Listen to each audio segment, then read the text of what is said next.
really the only thing.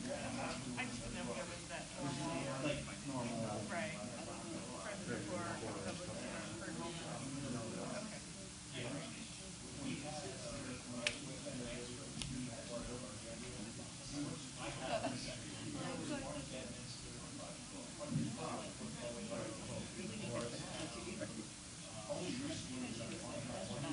Okay, buddy. That's a good question. Who like this is the first year Stevie's job? I hope she was referring to John, not me. I was like, keep my job. 30 seconds in. He's going to target me like a rat on a field, man.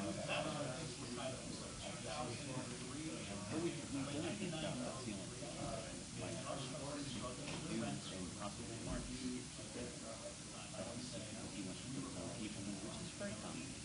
I feel bad only because we've really brought things miles ahead of where we were. It's very exciting. Stuff that we do with paragraph, and Frank's looking up movies. Just encourage the new administration. The citizens of the county are really going to be the beneficiaries. The cities will, and the county will, just like, really hope for the best. But if not, that's all.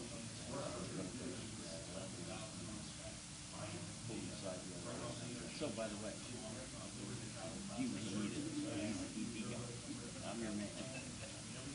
Because it's a little bit different. So, we got some good stuff going on over there. And really, just to do the economic development stuff. We do. Just in media. Partnering as it is with talent. It'd be real easy to get somebody up there and connect with Frank. But it's a different world over there. It's very bureaucratic. Frank Keene is in my position. Frank's been in nice man, very into bureaucratic stuff. Understand.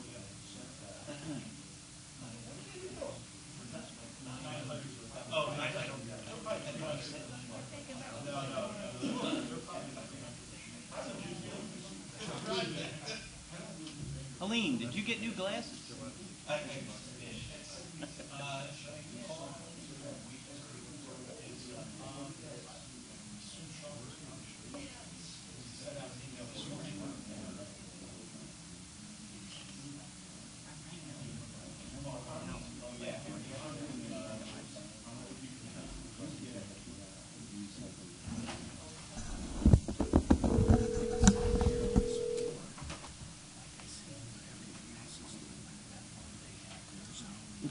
Either get on a bus or get run over.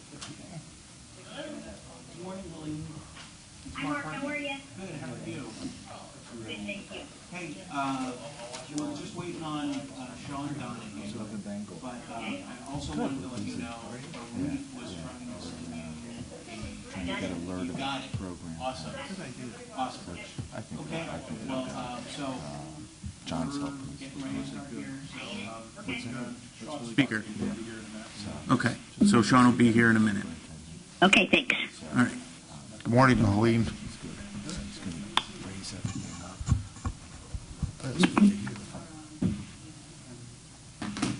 Got one heck of a band. Yeah. Eric does a great job with them.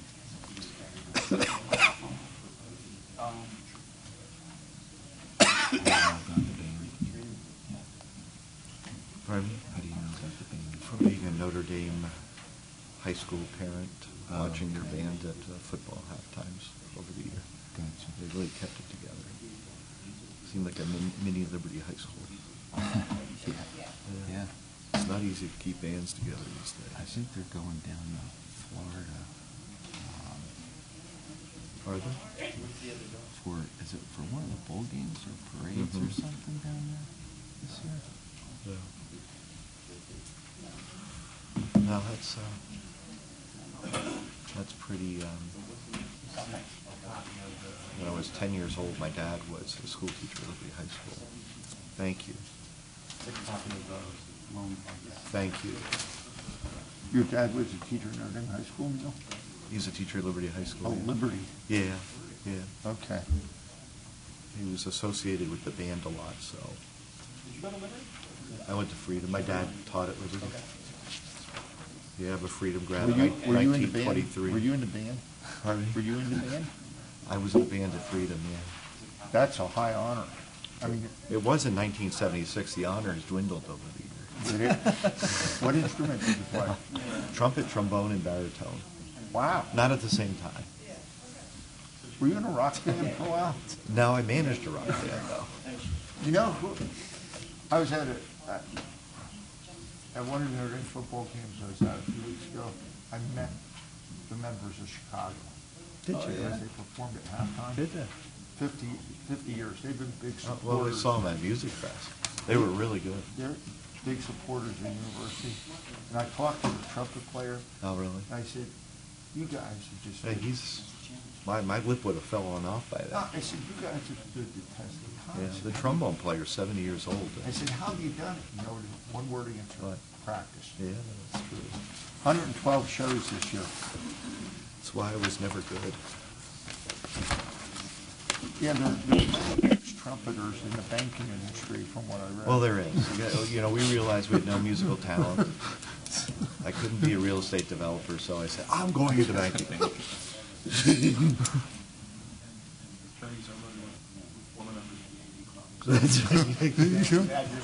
Yeah, I was reading the blogs over the weekend, Sean, and somebody said that Ohio State was going to be in the college football playoffs on the strength of its marching band.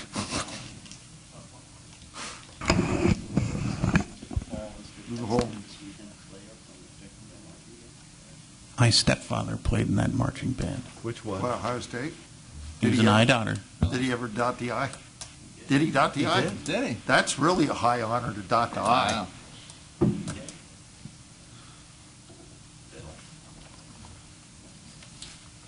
I always was part of the T in Moravian College. I seemed never to fit in.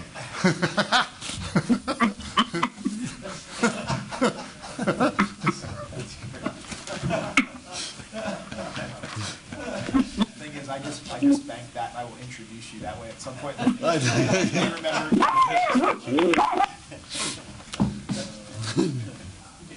Hey, good morning, Sean. How are you? Good morning, Sean. Hi, Sean.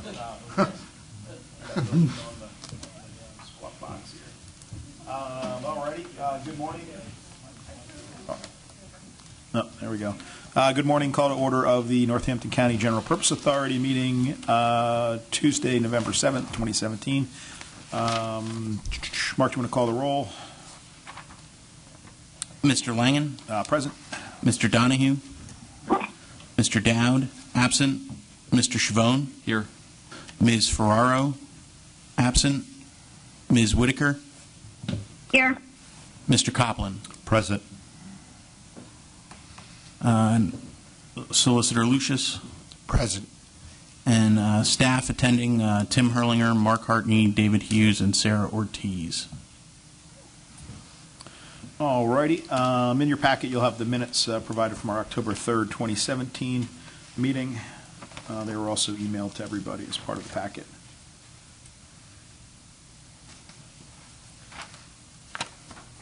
Do we have a motion to approve? I'll make the motion, Sean. Motion by Mr. Copland, Second. second Mr. Chavone. All those in favor? Aye. Aye, okay. I'll abstain since I wasn't. One abstention, Sean Donahue. Okay. Treasurer's report. Have we had anything significant from the last time? Because I know No. we're, okay. And that's why I'm sending out this report so that you can see it. It's like a running total. Okay. Instead of going through and basically listing the interest for all the accounts. On the checking account, basically, when you look at Norris McLaughlin, they're all deposits in and checks out. Okay. Really, the only ones that were different were Saul, which was payment number 5. We recently paid number 6, so that's complete. And then there was a transfer of $25 over to the one insurance account so that we could pay for checks that we ordered. Okay. And on the financial statements, after taking Neil's comment the last time, if you look at the revenue coming in under the bridges, which is like $2,980,515, and you look at the expense down below, which shows $1,851,765, the difference, which is $1,128,750, is made up of one check for $1,125,000 to Krieger that has not been cashed yet, and there's another one for insurance for $3,750, which has not been cashed yet either. Okay.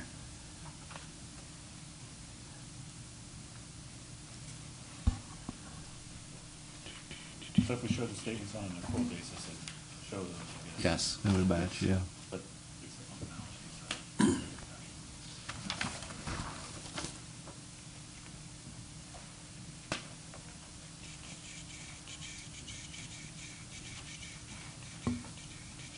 Any further questions on the treasurer's report? Go through, Dave, for me again, and I apologize for, the offsetting in the balance sheet. What's the question again? Excuse me. Why aren't we showing the Kruger as a payable? We're showing it as a retained within net income.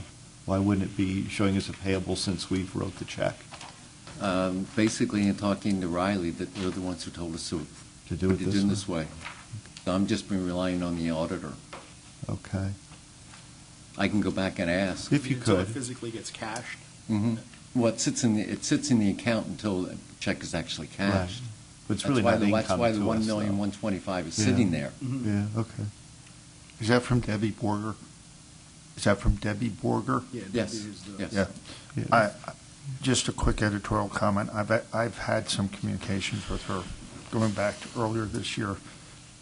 Because of the unusual nature of P3, I think this is kind of let's figure it out as we go, and I don't mean that disrespectfully. Sure.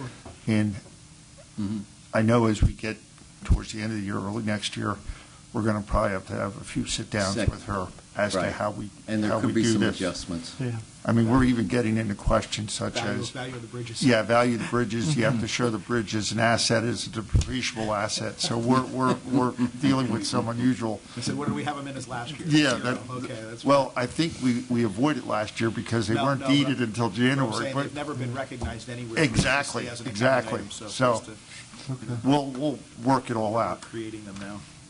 Okay.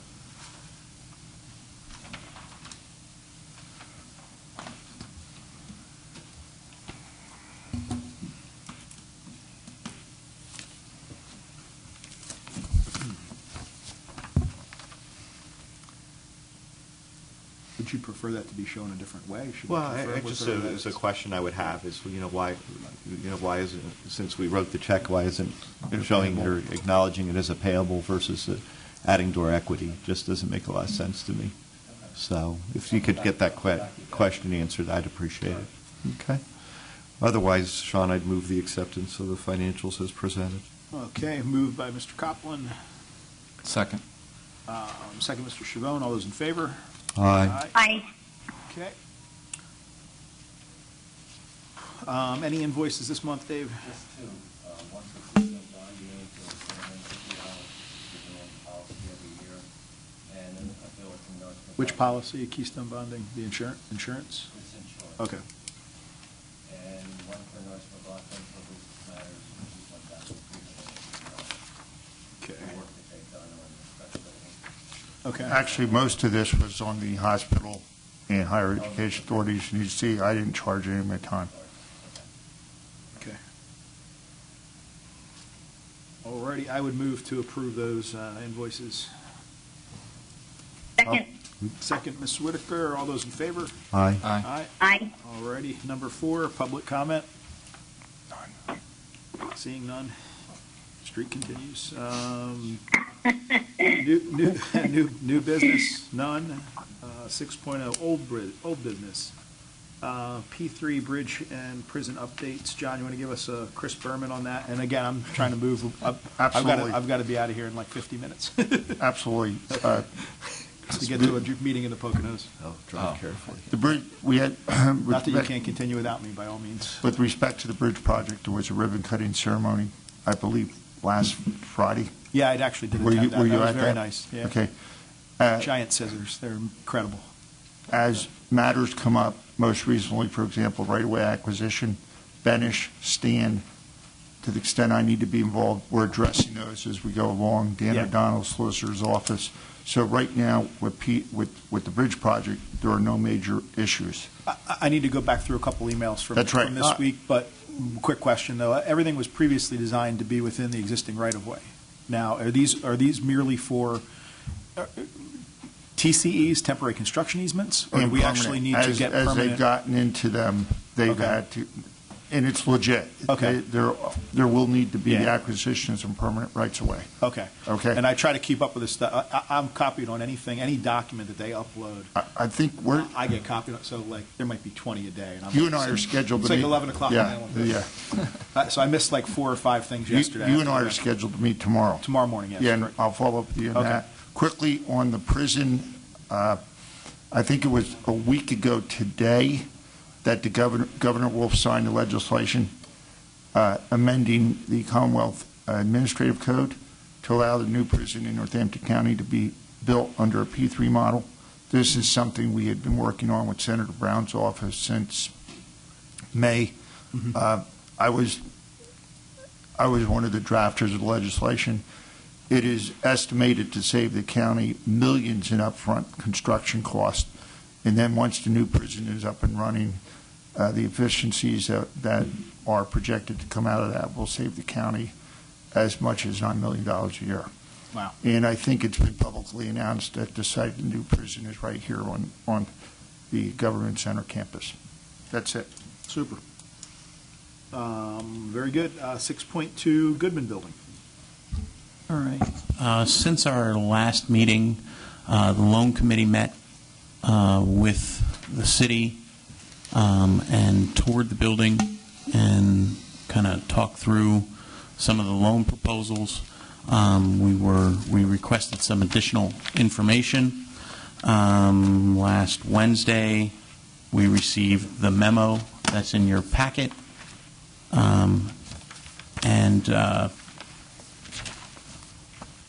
the department reviewed the information, and the department's recommendation to the board is to make a loan amount of $150,000. This is down from what was originally presented to us as $300,000, and this would come out of the Economic Reinvestment Loan Program.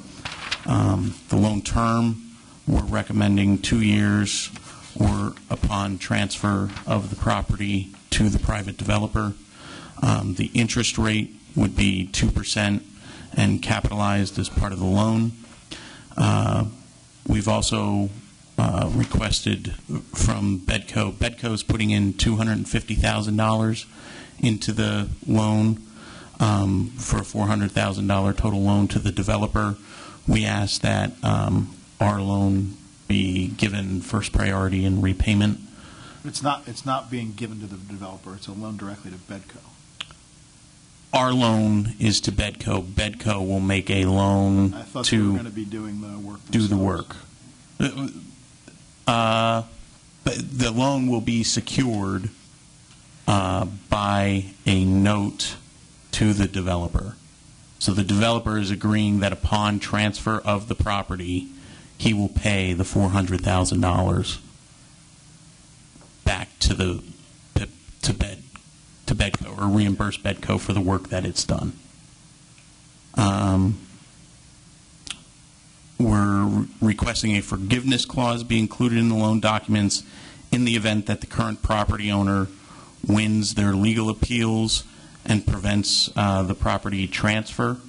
And then the NCGPA waives all fees associated with the loan.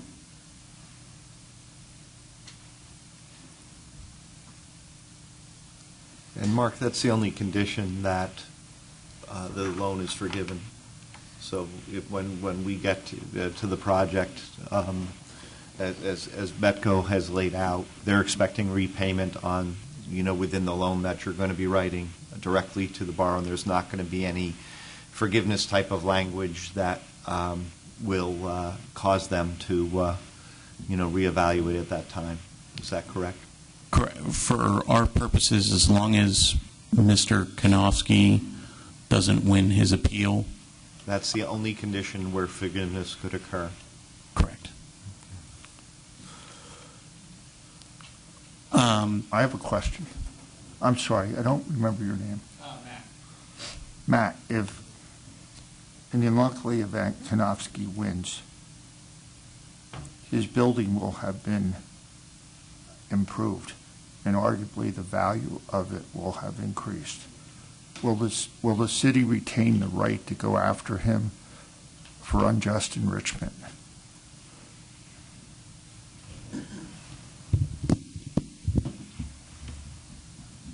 Or otherwise, put it in simple plain English, will he have received a windfall at the expense of Bedco in the GPA if he wins and the loans are forgiven? Well, we do have an issue with the work being done or paid by Bedco in terms of placing a conservatorship lien on the property for the amount of the work, because I think if you read the statute, it should be the city as conservator who would be putting a lien on the property for any work done on behalf of the conservatorship. I don't think the city would be in a position or have standing to pursue an unjust enrichment claim against Mr. Konofsky, since the city would not be the one who would be No, I mean with enriched. Bedco. Well, I'm sorry for putting you on the spot. Maybe this is a discussion we have offline. Where I'm going is the GPA will have put in $150,000. I understand. Forgiveness. But my question is, Konofsky just got the benefit of $150,000. Would the GPA have the right to go after him for that money, for unjust enrichment? And it's something we can talk about offline. And Right, I mean, would we be behind all of the liens on the property already as well? It wouldn't even be a lien. It would be just a basic. No, but he already owes a ridiculous amount of money to other parties, so, I mean, I don't know. Okay. Yeah. I wanted to raise it from the perspective no, I asked the of same of this question board. yesterday of Okay, Mark. thank you. No, not of Mark Okay. Hartney. I'll stop. And if, just following along those thoughts back to the city being the conservator, they have no ability to pledge their interest in the property to Bedco? Well, I'm not sure how I would characterize the city's interest in the property. I mean, we don't really City have has an zero. interest. Yeah, the city's not involved Property. whatsoever, right? It's all it's Bedco. Is Right. Bedco the conservator? No, the city is the conservator. Okay. Bedco is, actually a distinct Yeah. entity. They have their own solicitor, Right. actually. No, and I appreciate that. And I'm just trying to understand that Bethlehem does have an interest relative to their being conservator in the property. Right. In that sense, we have an interest in the property. But beyond that, I mean, I'm just trying to tie a line between Betco and, an interest to, I guess, John's question, into the property does the Bethlehem conservator have the ability to pledge the property to Pedco, which would then create that line, I believe, in the issue of trying to, stand in the long line of other people who have interest in this property ahead of this transaction. what the Conservatorship Act would permit the city to do if the city were the one, or I mean, even if you had a non-governmental conservator undertaking work to make repairs and rehabilitate the property. The Act provides for a conservatorship lien to be placed on the property for the amount of the work done. In certain circumstances, the conservator could petition the court for a priority placement on the lien schedule if necessary to obtain financing, things of that nature.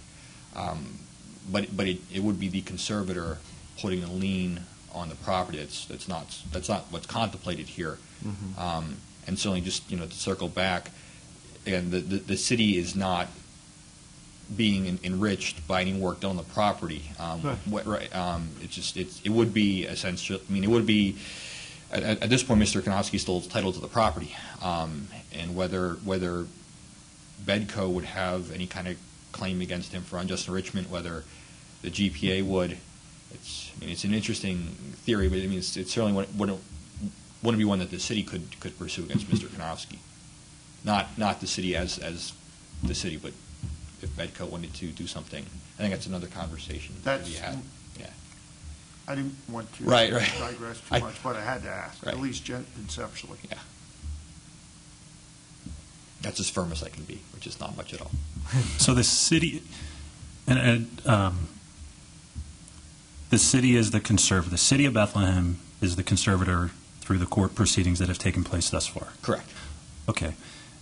The request that's being made is through Bedco, and because Bedco is not the conservator, what I'm hearing, and please correct me if I'm wrong, is that Bedco really doesn't have any rights to place any type of liens whatsoever on the property because they're not the conservator. Is that correct? Correct. Okay. So why is it being proposed, and this is going to be a pretty direct question, why is it being proposed that Bedco borrow the money and put the funds into the project as opposed to the city as the conservator so that its rights can be protected in some way, shape, or form? Well, I think That's what I'm trying to, I think, and we all met as a loan committee, and, we had some questions related to the structure of this, and we're all trying to figure out a way to support this project, but we're just not necessarily comfortable with the structure that's being proposed just yet. So that's why the reason for my question. Actually, I think this is just a question of where the money's coming from. I mean, Bedco has the money, yes? Couldn't Bedco give the money to the city? I mean, we're picking a path that affords, and again, I'm in the same mindset as Sean. We're looking at a way to get this done, but we're picking a path that affords us zero protection in any way for the money that we're putting in. Like we're 100% risk money. When if it went through Bethlehem and they have a way to protect themselves as conservator in some way, even just to say there's some type of lien, there's at least something I can go, okay, well, at least we have that way to hang our hat on this. That's where, that's a good question, Sean. That's where I'm trying to get my head wrapped around I guess this. the question is more, what is the route more likely to receive repayment of your funds, and is it leasing the property, or is it getting the pledge of the developer to repay the funds? And I would tell you that, as you said before, there's a whole host of liens. This guy owns a lot of people. Right now. And so if you're really looking at repayment of those dollars, your better route is the security of the developer who is getting the property at the point of, the lack of appeals, who's pledged to repay those dollars. Yeah, but there's no guarantee that's ever going to happen. And there's no guarantee if you lien the building that you're going to get it either. So I would say to you, Sean, that your likelihood of repayment, if we're really looking at what is going to secure these funds for you, it is more likely, because our history with the building is long and challenged and riddled with liens against it, your likelihood is greater of repayment going the route that the developer has pledged to repay Bedco at the point of property transfer.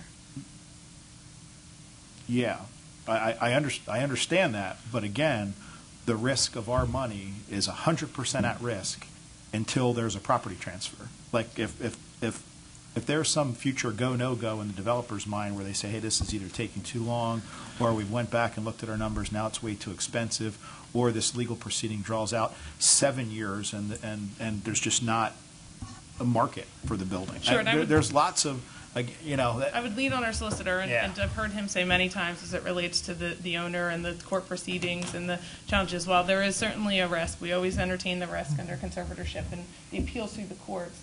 It cannot be ignored that the likelihood of the risk is so minimal. Or I don't want to put words in your mouth, but what have you said as it relates to him? Yeah. You have much more experience than I do, and much more experience with the courts, and so I've heard you say it several times. You're really gonna make me look bad if we lose. No. I stand by that. I don't see Mr. Konofsky's path forward for success in these appeals. The status of the appellate process is that Mr. Konofsky appealed the January 2017 order approving the conservatorship and appointing the city as conservator. The briefs have been submitted in that case. He did not appeal the order from May, maybe, approving the final plan. He did appeal the order from June, in which the court authorized the sale to Collaboration 3. He filed a brief in that recently. My brief is due, I think, early December. So I'm hopeful we'll get a decision on that initial appeal from January. I'm appointing the city as conservator within the next month or so. I think that's a relatively kind of predictable timetable for the Commonwealth Court. So again, I have every confidence that will be successful, and I think you'll know very soon whether kind of the most important issue has been decided. That being the initial appointment of the city as conservator. And as your solicitor can tell you, once we, should the city prevail in the Commonwealth Court, the notion that the Pennsylvania Supreme Court will grant an allowance of appeal for an issue like this is just really infinitesimal. Yeah. If I may, a couple comments. I think first of all, I think our committee has done a very good job vetting through this and getting down to the issues. In fact, we've taken a lot of time to tour the property, study the issues. How this request came to us initially caused us to focus initially on the prospective developer that is going to be involved in the transaction. My view of this is, and I'm going to be very interested again to hear the staff's view on this too, because we have their written recommendation here. My view on this is that I think we do have, once you get to the point of the developer taking over a viable project with the analysis that I've done. I understand why you're here today and looking for the funds of Betco. I think we're in a job, and I, again, take my hat off to Sean and Sean on their time for the diligence with this, needed to be, because, we are entering into a loan program, not necessarily as a grant, with this type of situation. It's our job. We're never going to eliminate the risk. I've been banking for 35 years, and I will happy to say about 99.946% of all the loans I've gotten repaid. I'm sure there's a couple that didn't, in the sense, in the best plan. So, I think we take this seriously in the sense of wanting to have a high likelihood that this money will come back, and how we mitigate this. We appreciate the time that Bedco has taken through the request and the time the attorneys have, and I do believe that the risk is minimal. It's not eliminated, and to your point, Sean, it might not come back for 7 years. That's the possibility if he finds other things to appeal, and but I do believe there's a mitigation on that. I think the spirit and intent, on my position on this is that this is not being a grant that, we would expect that, once it's transferred over to the developer, that this loan get repaid, because, current banking regulations require equity in, and, typically debt forgiveness or grants today count as equity into transactions. So I'd like to see that come through. Overall, the General Purpose Authority and involvement of this loan program, I see and appreciate you thinking of us with this opportunity. It's whether or not the members can get comfortable with the notion that it will get repaid via the purchase by the developer, as well as the fact that the current appealing party is not going to be successful. I think that's what it comes down to in my mind. So that's after many hours of looking at this, in the sense, that and thinking about it. But those are the issues as I see them.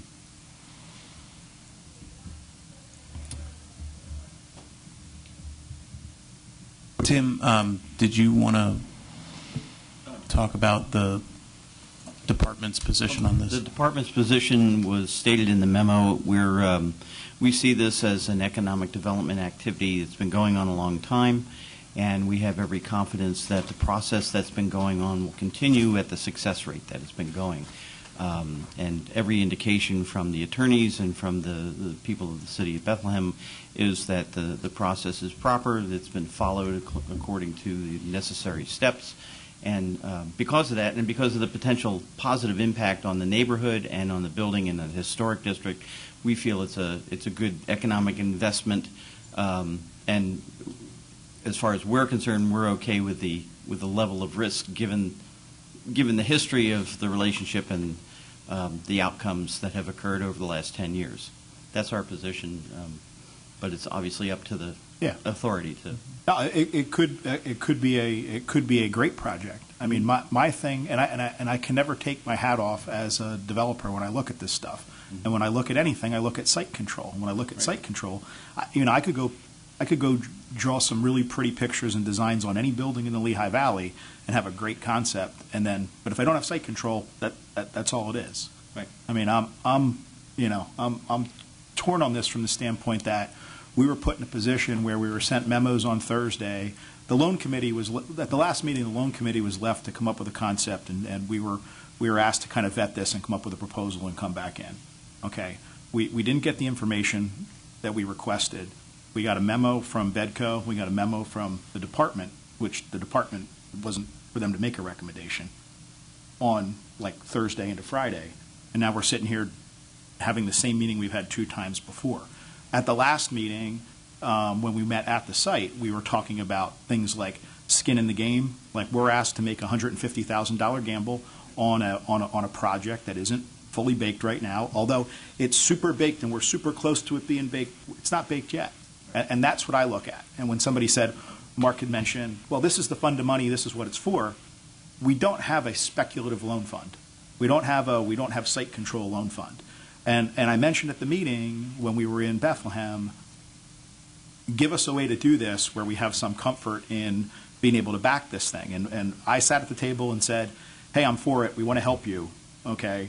Sean said the same thing. Neil said the same thing. And then none of the ideas we kind of bounced around the table came back in any form. I had mentioned, the number came down significantly, which, based on what we looked at before, made every bit of sense because I looked at the numbers and went, yeah, you know what, you need to get this building. If you don't have site control, my thought was, how do we as Bedco, who are already in this game with the city of Bethlehem, how do we get this building tight? What is our number to get us a tight building? Not a super duper future development, accelerate future development number. What is stop a leak, fix the problems we created before with whatever repairs we did incorrectly? If that was the case, I don't know. That's what we heard. Get that done and come back with a baked plan.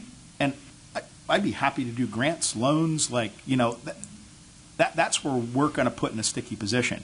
And I even said yesterday to Mark, is there a way we can do a $150,000 loan to Bedco at an interest rate and just give it to Bedco and not tag it to the project? And then if they want to use that money and put it into that project, that's fine. But, we're now climbing into this project with funding where the city's not stepping in and touching this project with funding. And they're the conservator. So, that's where I'm trying to get a handle on where we're at with this thing. Sean, just stay with the direct Bedco loan, a little bit. For what else were your thoughts around that, Sean? It wasn't there. There's no they're placing the way I look at it, and maybe I don't want to say it's selfish. I just look at it as somebody's placing a bet with our money. They're putting it at risk. Right. Okay. If the city, if Bedco's telling us, and everybody says, oh, there's a great likelihood that that we're going to get control of the building. Okay, I get it. But when I see a private developer who has some future, project, and they're not willing to individually pony up as little as like $50,000 an entity to get this thing through, and then come back to us with a real request where we can get them better money for. And it's similar to other projects we've done. I look at that as like, wait, no one wants to put their own money into this thing? That scares me. Like, if I were getting into a deal with Neil Inc. and, Mark Inc. and Sean, and somebody goes, hey, this is a great idea, but I don't want any skin in the game. That's my first sign to go, okay, this is a deal I don't do. And I appreciate that. And I guess that's kind of where my thought process went. It, quite frankly, went away from the project. Because the project to us is, it comes down to, in the sense where the conservator being the city and Betco, its authority, is putting the money forth into the project specifically. Their repayment becomes very simply the deliverer of the deed to that to the entity by the developer entity. I could spend a good 2 to 3 hours. I agree with you relative to skin in the game. Again, back to my banking heritage, have lived the attempt for 100% financing over the years. A lot to talk about that, but I didn't put a lot of thought process into that side of things, because I was looking at this as a direct loan to Betco, and there is a repayment source being the transfer of a deed, and the one forgiveness situation would be as if the deed can't be transferred because of the appealing party being successful, and that's kind of where I ferreted out all the other project and was able to get reasonably comfortable on that side of it and not worrying into those details. Because, I think what's being proposed is a 2-year note, which causes us to revisit it. Again, the lack of success in this appeal process is the biggest downside risk. We could probably spend hours putting a percentage on that, and I'm not able to do that. I was just focusing in a way to getting it done ourselves with just a direct loan relationship with Betco, and let's ferret out all the other details at this point. Because, quite frankly, if we would look directly at the borrower, in other words, for the developer to take it on and be the direct borrower, we would be looking for personal guarantees typically in that type of transaction. So it's whether or not, we want to give a direct loan under the terms to Betco with one forgiveness clause, because I don't believe any other forgiveness should be warranted, based upon what's been presented to us. Yeah, I appreciate, I appreciate all the time that's gone into this. I just thought perhaps somebody would have came back with a, hey, we're going to use the money we already have from Betco. We're going to get the developer to chip in a couple bucks. We're going to get $300,000 together and make sure the roof doesn't fall down. We're not going to do other things outside of that scope. Get down the road a couple months, because it's so clear that they're going to get control of the property, and it's so easy that then they could come in with a real request that with site control. But The developers we got the same exact here. request. Great. Pardon? First of all, I agree with everything you guys have said in terms of the complexity of this project, the issues at hand. It's very, very challenging. We put together just a short PowerPoint, slides of photographs that I think represent some of the concerns. And I do agree with you completely, Mr. Chairperson, that the focus here is only on the urgent repairs. The other thing that I want you to recognize is that we have put over $55,000 in pure engineering services to get to this point. That includes environmental investigation and reports. That includes structural design. That includes investigation of all of the different components and how we would shore it, and to get to the integrity, the watertight integrity of just the roof. So what I'd like to do is if you could just give me 5 minutes to explain that, because we have put a lot of skin into the game. We are not able at this point to commit additional funds beyond that, which we've committed to already, and we have proof. We have actual invoices that we can show you to that, and that doesn't include my time, management time, all of the marketing time. It's just pure engineering and design services. From outside firms other than your own 3 companies? No, they are from our own firm, but they're real services that somebody would pay to do elsewhere, right? You'd pay to get those done. Why doesn't it work, sir? I mean, Yeah. it's time we've taken away from other jobs. We're, Well, yeah, you would have used that invoicing. time and been able to bill for that time, but you're in a different role now because you're the developer. We So you understand don't, that. you don't, Our yeah, you don't. commitment is to do that. We've also got for every one of the options and prices, we got 3 prices. For every one of them, from resources, we capitalize our resources and leverage our resources to get the lowest price. We put 0 markup on those prices. We're willing to manage and implement all of that work at 0 markup. So we have a complete, we're in this all the way. I just can't go borrow money against a project that I don't own. That's the So problem. now you see where we're coming from. Agreed, and I agree with Okay. you. But here's the issues, right? We're trying to prevent blight. We're trying to prevent historic preservation, and we've got liability issues right now because the adjacent structures are being affected. We've got responsibility issues as a conservative. We've got community issues that we have to address. We are helping as much as possible.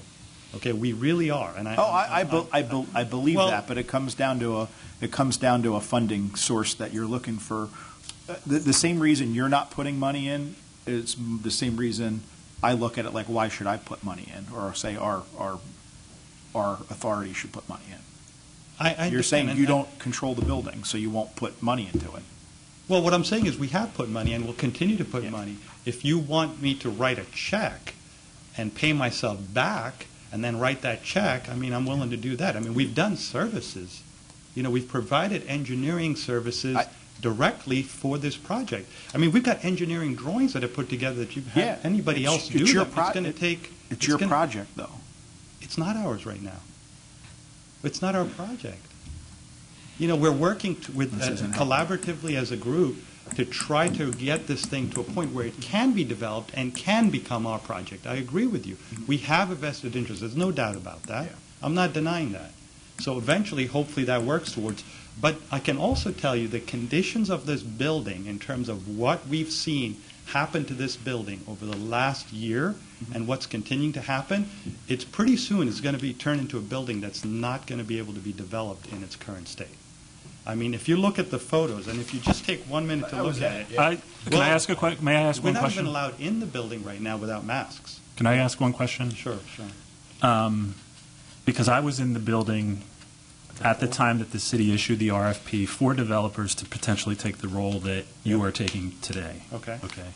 And I've been in it since, approximately 2 to 3 weeks ago. Right. So I've seen the condition then, I've seen the condition now. I've also seen the roof repairs that were done previously. Yeah, we weren't involved in those.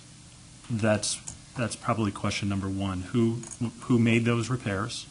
And has the condition of the building worsened since the time that those repairs were made? Well, let me make a point. The roof repairs were more about preventing the front facade from falling into 3rd Street and not necessarily about repairing the roof, right? Because what happened was the truss had collapsed and was putting pressure on 3rd Street, or on the frontage. So when the city put $130,000 in this project, so the city has put money into this to preserve or help stabilize this building, it was more about keeping that facade from closing 3rd Street. It wasn't about fixing a roof and so if that was categorized that way, that's a misunderstanding. The other thing we did was the stucco on the side. Again, all the city could do at that point was make repairs that were about life safety repairs. They were things that were going to prevent somebody from being injured who was walking down the street or driving down the Facade street. failure, yeah. So I want to make sure that when we talk about Searfoss Construction's work, which we did bid at the time, we had to bid as the city, even though they were categorized as emergency repairs at the advice of our solicitor, those were done for reasons other than fixing holes in the roof. Okay? Just to be clear. So Were engineering studies done at the time to We did have an make the engineer. recommendation as to what work should be done? Yeah. And the repercussions, were the repercussions studied? Well, we did have engineering work done to categorize what was considered an emergency, because we needed to do that from the city's perspective, and what was non-emergency work. Because again, I want to emphasize, we were only able to use the funding source that we used for those emergency, and the fact that we didn't have conservatorship, we didn't own the property, you can't just go in and fix somebody's property without warrant. So the only reason we could go in was to address those safety issues. And so, and Amy, what was the name of the firm that helped us with that? Base. Base Engineering went in and studied the building and didn't go in and study it like these guys have gone in and studied it. I mean, don't get me wrong. We were looking at a very condensed time frame where they had to go in and make professional recommendations to us on what the catastrophic events, or the concerns were associated with the property. There's a photo here, actually, I can show you that would probably help speak to that. But if you just look at slide 1, I just want to show you, you've got the mold remediation, which you're aware of environmentally, but we also studied the asbestos. There is also some asbestos there, so we have a report on the asbestos requirements, but none of that is being done under the urgent repairs, okay? If you look at slide 2, that's one of the liability issues we've got right now. So in the adjacent building, every time it rains, and you can see the photo on the right on page 2, that water just runs right down the roof. It comes right down into our building, the Goodman building, and then it continues down and infiltrates the adjacent building. And the thing that's amazing is, if you look at slide 3, is it's not just at the front of the building or one place, it's happening across the entire length of that side of the building. In the neighbor's building? On the neighbors, yeah. These are Yeah. photos in the neighbors. And so when I talk about a liability... They built across a void and attached to the outside of that neighboring building. Yeah. Yeah, that... But yeah, it's a long that's time tough. ago. And, Yeah, exactly, but, I mean, that's not a, But we've got a problem. yeah. Right, I mean, so that's one thing. If you go to the next page, this is the one I think Mr. Donahue was talking about. So what happens on the back of the building, the entire masonry wall on the back of the building is shifting out. If you look inside, that's the picture inside. That truss is completely collapsed. The adjacent truss, 2 trusses down, was the one the city shored. So at the time, this one wasn't collapsing. Now the next one is collapsing. Okay, so if you look at, this is on slide 4, sorry. Okay. So you can see the picture on the bottom. The Yes. one on the outside shows you why that entire masonry wall is inherently integral to the structural repairs. And because of that, if you go to the next page, we can't even attack that without moving those poles. Those PPL power lines won't permit you to get up there and access the work. And if you look closely on page 5, you can see the top. That entire wall is bowing out. It's going to eventually just pop out and cause a failure on the street. So that's photo 5. I mean, that's part of the emergent repair. And by the way, in the cost estimate, that $54,000 invoice that we've gotten for PPL is not even included in that. We've tried to call, and they're trying all kinds of things to try to find a way to get those poles relocated. So now let's focus on what we're really doing. On page 6, you can see the structural repairs. I don't think anyone's going to argue what they are, but we tried very hard to find the most cost-effective way to fix this, okay? If you look at page 7, even the good ones that are not rotted, they've shifted out.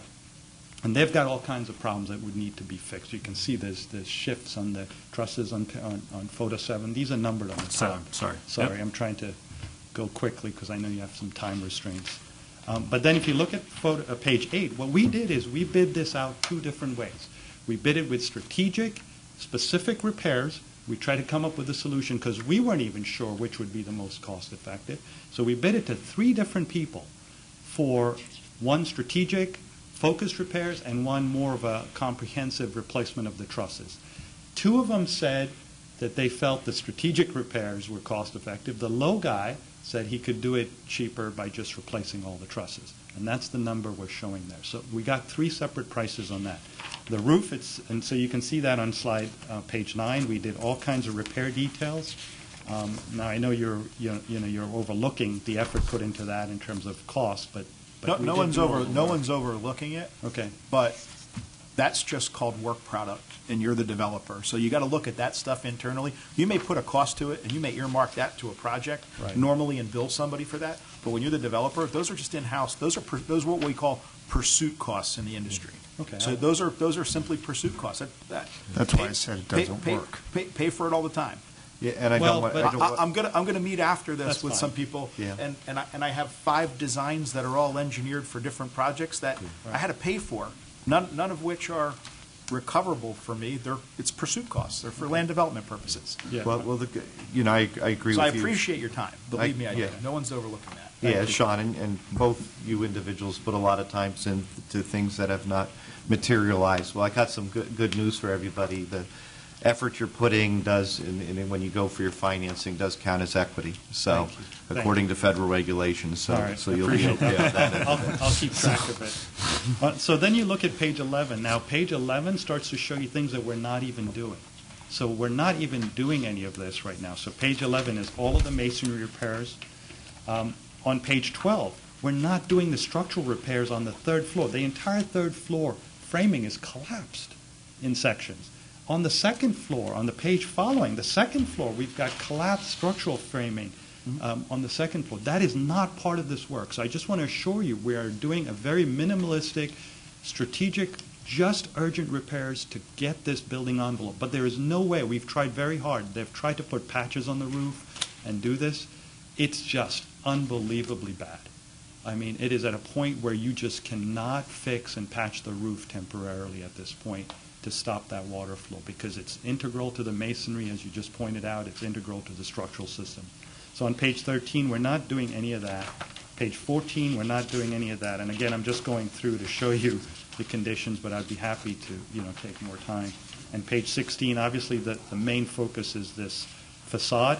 Just to do this facade repair in the future, we have to shore this entire front facade in order to make those structural joist repairs, because they're integrally tied to this facade. What's the cost of doing the structural shoring on the inside for all three levels? In the future, for the other levels, you mean? If you wanted to take the weight off of that truss on the fourth floor, on the top of the third floor, where it's pushing the wall out, what you normally do is go inside Right. and use aluminum bracing, and you To basically brace floor to floor. It's Right. almost like a scaffolding system. Right. You could take the weight off of that truss 3 stories up by structurally shoring that.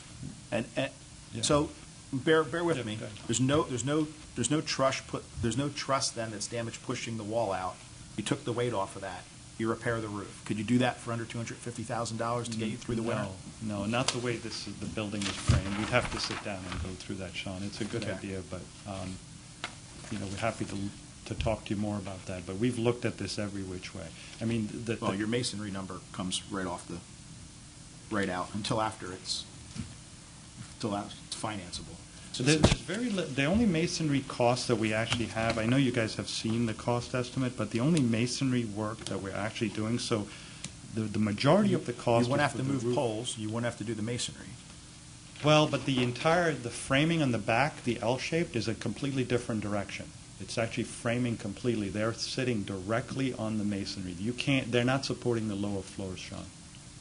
That truss is supporting just the roof itself on the upper level, which is supported out on that masonry wall that's bowing out. Yeah. So I can't unload the truss from below. Unless I put a whole new framing system in to support the roof, which is not possible with the way that's sloped Yeah. right now. When you go floor to floor inside, Yeah. inside the outside brick wall, Mhm. if you went floor to floor all the way up Yeah. with the pre-engineered bracing systems they make that they use for this specific purpose when they're doing Right. restoration work, what I'm saying is if there's a number for exterior masonry and there's a number for pole relocations, those would both come off the table for one line item that is temporary internal structural But bracing. then how do I still fix the truss on the roof? I still got to repair the truss because I it's thought collapsed. you were replacing the truss. We are. Oh. I would replace it. Okay, But how but do I that- do that? Okay. I still got to do that and replace the roof, right? And it's still bearing on the masonry wall. I mean, we have looked at this, Sean. I'd be happy Yeah. to sit down and see if there's some other ways, but, to shave some costs off of this. But, what I just wanted to point out to you is this is strictly the urgent repairs. We've tried all kinds of different options to try to find the most cost-effective. And exponentially, it has gotten worse in terms of where the mold guys, basically our environmental guy has said, you can't even get workmen in there without masks at this point. It's not advisable at all. So it's gotten progressively worse from when we were in there originally, because we were able to get in there actually and look around. And now you can't even walk in there. So what we have to do is we'd have to ventilate the upper level. We've actually talked about putting an opening on the upper level to actually do the work on the roof, and just remediate just the third floor initially to allow us to get in there. But I do agree with you, this is a very challenging project, and the logistics of ownership and transfer are as complicated as you've already outlined. But we're here to help, and I'm willing to do whatever you guys would like us to look at further. Any options that, Mr. Langen has outlined, you can look at them. I'd be happy to look at any other options you'd like us to look at. Thank you. Thanks. Thank you. I would just like to respond in the sense that, and forgive me if I repeat myself, my personal opinion is that we should try to find a way to support this project. I think, and I don't want to speak for any of the other members of the loan committee and or the department, but I believe that everybody else is in agreement that we'd like to be able to find a way to support this project. There are a lot of moving parts, and the three of us as a loan committee wear different hats. Neil has spent his career as a banker. I'm a former banker who lent money to projects, and I'm someone who now works in real estate. Sean worked for a real estate development company for many years. So I can't draw the plans, and I don't understand the drawings as well as you do and as well as Sean does, but we all bring different skills to the table here. And Lending 101, your number one goal is to be repaid. You can afford to be right 99%, you need to be right 99% of the time. It's a little higher than that. And you hope that you don't do that because go higher than that. Otherwise, you're eating into your loan loss reserves, and it starts to hit your bank's P&L. And you put your bank at risk. I learned that from a banker named Tim McDonald many years ago. We're trying to look for a way to support this project, and with all the moving parts, we've asked a lot of questions, and we're looking for different ways to try to structure this and support it. So I would hope that we can continue to have dialogue, and maybe it's outside of here, that we try to come up with a structure, because if there's a vote today, and I'm speaking for myself. If there's a vote today, I don't know what the outcome is. I'm just one vote, and frankly, I will probably abstain from the vote because I don't know that we've been given the proper amount of time to respond to the recommendation that's been made. So that's what I'll say. Sean, you bring very valid points here. The only comment I'm going to have, and it's kind of when we talked about it as a committee, this transaction as it sits is not bankable. Number one, and I believe the general purpose authority role in the community is to provide financing and funding where you're in a non-bankable situation. I sit on this general purpose authority primarily, and we all volunteer to make a difference in our community. And I think this is a community request in my mind that really at the end of the day, the municipality is coming to make this request. Take my hat off to your good efforts to work with the program. I think it's important that we have multiple people interested in. I am a person who, I don't want to say I'm ambivalent to tearing things down. I value history, but also I look at the economic value of things at times in preserving history. And I am not the type of person that, there's a point you have to say enough's enough. In this case, with the Goodman Building and the Renaissance that's going on in South Bethlehem, I believe it's worth in all our efforts saving, because quite frankly, it's easy to knock down at this point, but I think there's reason to saving it. So in the sense, when I get involved in this effort and in any of my other volunteering effort, I try to take I use my experience, but also try to take my hats off in the sense of looking at this, what our mission is as a general purpose authority to do. And there is risk. The money doesn't come back. The risk is, if the appealing party does succeed, or there's a risk that the money that can come slowly back. That's always the chance. But I think our ability in looking through, what this loan program is to be for, is to be used for, I think, is to be gap money. It's not going to be something that's going to complete the project with, because that's not what the ask. The ask is to try to help out in a non-bankable situation to try to help as the bad winter does arrive. So, I leave it to the loan committee. As I said, I'm 1/3. I'm the reverse meatloaf song, and as I said in the email. I know we give grants out at times. I don't believe that this is warranted of a grant, because I would like to see the money come back, and I believe and likely the money would come back. And I don't mind being an individual wolf that would make a motion to recommend, as our staff has recommended, to proceed with the sole forgiveness being this, because I think, quite frankly, we have spent a tremendous amount of time debating this. And I think that's one thing I'm interested in the loan committee in our process, is to how can we make it more efficient.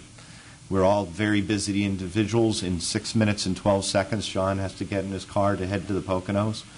And it would be nice if we can increase our efficiency and make decisions, and not minimizing that. So if somebody wants to make a motion, I'm willing to make that motion and sit here and wait for a second. And I appreciate all the time that everybody has spent on this transaction, and thank Bedco and you as a developer. You're interested in community service, to take something that's been 27 years vacant, and let's make something good happen with it. And I rest my voice at this point. We have a motion from Neil. Actually, we don't. Oh, I thought We he don't? said. I thought you said. I am making a motion. Oh, you are? Yeah, Thank I'm you. sorry. I thought you said you'd entertain Okay, a motion. I'll redirect myself and say I Thank am you. making a motion, John. Thank I'm you. sorry. Okay. Neil Copland's famous doublespeak. Not We, at all. we have a motion by Neil, basically following. You want to follow what I'm they following what's established? recommended by our staff relative to this, because Okay. I think we have spent a lot of time looking at different possibilities. I look at this as a direct loan to Bedco. I value everybody's experience relative to this building. Gives me a lot of hope for the future relative to a lot of blight we have in not just Northampton County and Bethlehem, but Easton, as well as our other boroughs. So it's been a great listening to everybody, but I'm willing to make that motion based upon I've not heard any other alternatives come up at to date. Can I just make a comment before we? Sure. I guess my comment would be, I have a lot of concerns about this project, and I voiced them last month. I did see that the amount has gone down. It was originally $300,000. Now it's only $150,000. So it was cut in half. I guess for me. There is a lot of risk in it. Like I said, I have a lot of concerns. However, I would say, I see Neil's point as far as, hey, we need to, at times, take our banker's hat off, and we are in the, our purpose is for economic development and try and support transactions that are otherwise unbankable. I guess you guys, Sean, you pointed out how much background the three of you have on loan committee. So I guess for me, you guys have been closer to this deal. You've kind of vetted it. I would be okay with, if loan committee comes back with a recommendation, yes, we should move forward, because I haven't been, I would support you guys. So I guess what I'm trying to say is, I have trust in the loan committee. If you guys come back and say, yeah, we should do it, or under what terms, I would support whatever you guys decide or recommend. Rule of procedure here. We have a motion that has not been seconded. Right. The comments Mark made are not embedded in the motion. The motion was to follow the recommendations of staff. The motion, But that's discussion. yeah, which is allowed. okay. My recommendation is that the motion be seconded, and then if there's any End of further discussion. discussion, Right. you have it, and then vote. Okay. Thank you. So is there a second? Second. We have a second by Helene. So now you can restate what Okay. you said. Do it again. Exact Yeah. words. Be verbatim. If you mess up one, I'll catch you. I am kidding. Yeah, I was going to say. Sorry.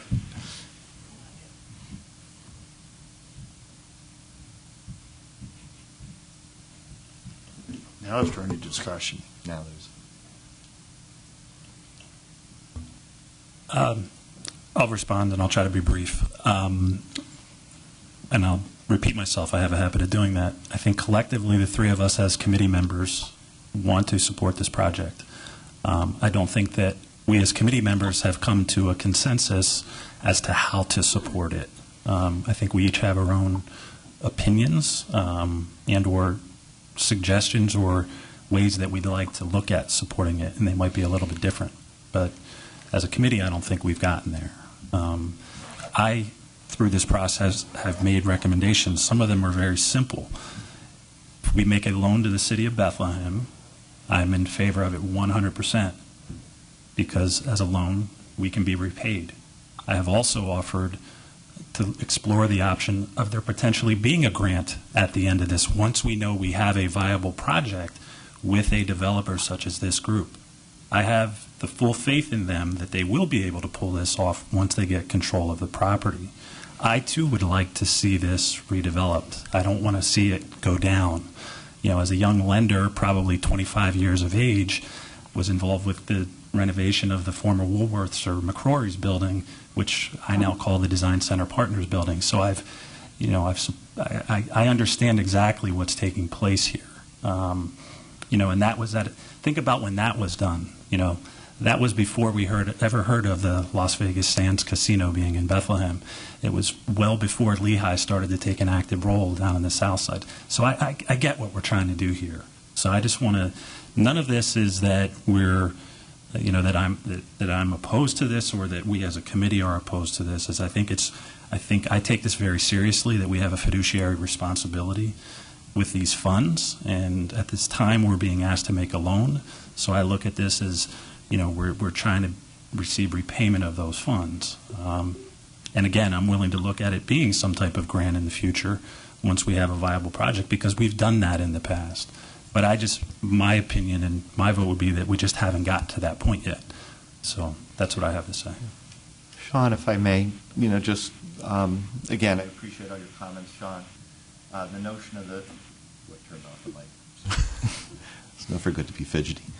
I appreciate your comments, and I agree with them, and I appreciate the notion of a grant. Again, I'm just sharing what's in my mind as I analyze through this transaction, is that, really, we do want this money to come back, and that's where our fiduciary responsibility is. And I appreciate the notion of the potential grant, once the project becomes more to the point of viable. I looked at that based upon our potential willingness is that, really where in the time they need the grant is now, because they're trying to shore up a building that needs to be shored up, that I think we can all agree is not in good condition. And to the notion of trying to save it for its historical basis.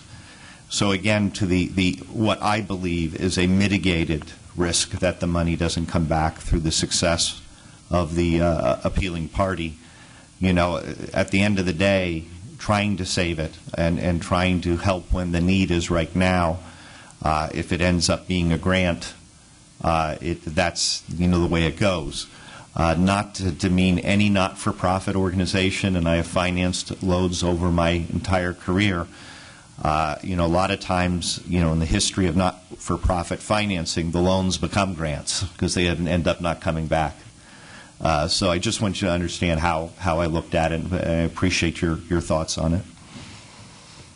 My comments somewhat mirror Sean Donahue's from the standpoint that, I look at this as if there's one possibility, even if it's infinitesimal, that we have a chance at getting in some form of lien position. Bedco has no teeth. If the city of Bethlehem is the conservator and they have the teeth, I think the loan would be more appropriate, again, going to somebody with at least the possibility of putting us in some position to protect the money. And again, 100% love the project. I think it's a great idea. I think it's super. I think the work you guys put together was fantastic. I did look at all the designs because they were previously provided to us. I think you did spend a lot of time on it. I don't doubt that. But again, when you're looking at something, it all comes down to site control with me. And I know I said it 100 times. I don't think the recommendation from staff mirrored the direction that we were trying to give at the last meeting. And I respect Neil's position. He's done this a lot more than I have as far as doling out loans. I just look at it, like Sean said, in terms of my fiduciary responsibility. I'm happy to entertain something possibly with the city of Bethlehem. I'm not personally happy with what's been proposed because it didn't really come from loan committee. It came from staff, and that's a different, I'll leave it at that. So we have a motion. We have a motion on the floor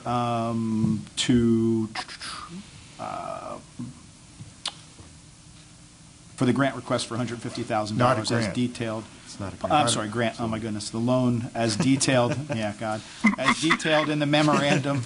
They're like, yes, grant. Detailed on November 1st, 2017. All those in favor? Aye. Aye. Neil and Helene. Against? Aye for me. Sean? So, we just had two in favor. So. Right, you had 2 in favor. Yeah. Sean, are you voting? You can vote. And Mark, your vote. I mean, I have to say no at this point, but I want us to continue to work to try and get something done because I think there's something there, and I think we should support the project. I don't see the support from like I said, our loan committee either, and that's as a board member, I'm relying on the committee's recommendation overall, and I see good points from each side, but I'd like to find us a way to get this done and to keep working on it. Sorry, interrupt you, Mark. I said it earlier, and so my vote is that I will abstain from the vote because I feel that we have a little bit of work yet to do, and so I don't want to. I have to interject. I'm not sure that's a basis to abstain. Okay, then my vote is no. Okay, thank you. And I'd like to make a second motion, and that motion would be that that the committee get together with the appropriate parties outside of here, if that's permitted, and see if we can come up with something that we collectively can support. Okay. Just to be clear, I apologize if I was curt. I didn't mean to be, but what you were saying is you felt you didn't have enough information. So I thought that the way the motion was framed, you could vote. So the vote was 3-2 against the passage of Neil's motion, and you just made a second motion that it's, if somebody wants to second it, by all means. I would second that. Okay. Is there any discussion on it? The only discussion I'd like to place to it, again, back to my investment of our time in this. I'd really, I think it's great. We want to go back and rediscuss. But what I would appreciate, that we put our heads into one meeting and solve it one way or another. And, for two things, out of respect for the request from City of Bethlehem, and time is of the essence. number one. And that is what I was trying to accomplish in the sense of bringing this to where it is today, because next month now brings us into December. So I appreciate the time frame, and I appreciate what the staff had to do to contend with a short time frame, and I hope in the future we as an organization work our ways to becoming nimble with it. I will be willing to second, you second, so I can't second. I can continue on with the conversation apparently, but I can't second. So my expectation would be is we could be efficient about this. Certainly. Absolutely. So we have Sean's motion, I second it. All those in favor? Aye. Aye. Okay, that was unanimous. The City of Bethlehem, Alicia, would the city be willing to be the recipient of the loan? Or can you check on that? And John, can you check at the in between so we make this as expeditious as possible? Can you check at what is a course that puts us in some way in a position to protect our interests? I'm sorry. Go ahead. No, you want to answer? I'm sorry. Yeah, Alicia. Yeah, sorry. You had asked the question and you turned to him. Yeah. Sorry. I figured it was more directed at John than it wasn't me. I won't purport to speak for the city about them. You what? I will not purport to speak for the city about them. Neither will I. I have no idea. Okay. That was a good answer. Once we get some basic answers on that, get back to us. Sean, and then there we'll start are working ways on of this. doing this. What's that? I think there are ways of doing well, this. right now, we That's have why I've no been idea if the city's willing to do it under the current I proposal. do think we need to think, if the city's willing to do it and the city, because I think a guarantee was really what you had talked about, Sean, at the meeting. I don't remember if that was you or Sean Donahue had talked about that. A city guarantee would take us to a bank. Yeah, we could, with a city guarantee, we could get financing, probably, in a different way. So I have to have that larger. At a worse interest rate? What was that? At a higher interest rate? It might, I don't know, but I think Yes, it would ultimately, be. Probably the same. I think ultimately, Much more paperwork? Municipal would not these. I don't know about the paperwork or the time commitment. You wouldn't get it. But I do think, yeah, You wouldn't get it done. I'm not sure you get it done in your time a little frame. quicker. In all seriousness, that's a much larger conversation with council members and other people, Sean. So it is, I guess it's a function of timing, What does city guarantee require county council approval? not county council. I'm sorry, city Most council. likely city council, yes. It would, which is one of the things we were trying to avoid, is taking it through that process. We came to the GPA very much out of the encouragement of the staff. They really thought this was a nice fit for this program, assuming the risk and the complicated nature of the entities. And so, it wasn't like we, and I do think, I still, believe that it could be. I'm not trying to discourage that. But I do think that we very much went down this path because of this, understanding that the GBA fits a niche that we wouldn't typically see if it were the city and if it were a bank, that we were going to a traditional, financing institution. So, in all fairness, we will pull back. We'll look at this a lot differently if we're talking about using the city of Bethlehem as the guarantor and as the borrower, which may or may not include the GPA. We're certainly, if possible, willing to continue to engage in the conversations. Thanks. Thank you. Okay, so we'll wait to hear back from Bedco then. If you have no objection, Spinning more wheels. If you have no objection, I may want to meet with Matt. Okay. There's things going through my head that may not involve Okay. bureaucracy, and I won't elaborate here because I have to think through them. But I think there may be ways to get over the hurdles and actually, if necessary, do a special meeting by teleconference if we have to. If you give me the indulgence of maybe midnight tonight plowing through it, but I do have some thoughts that may increase the Give us a way to comfort hang our level. hat on it. That'll be Yeah. great. Okey-doke. Motion to adjourn. The only thing, real quick, the public meeting notice was in your packet. We just need to sorry. approve it. We talked about the dates. This is the final form. Yeah. So I will move to approve. Second. Seconded. All those in favor? Aye. Aye. Okay. thanks. Motion to adjourn. Seconded by Sean. All those in favor? Aye. Aye. Thank you all.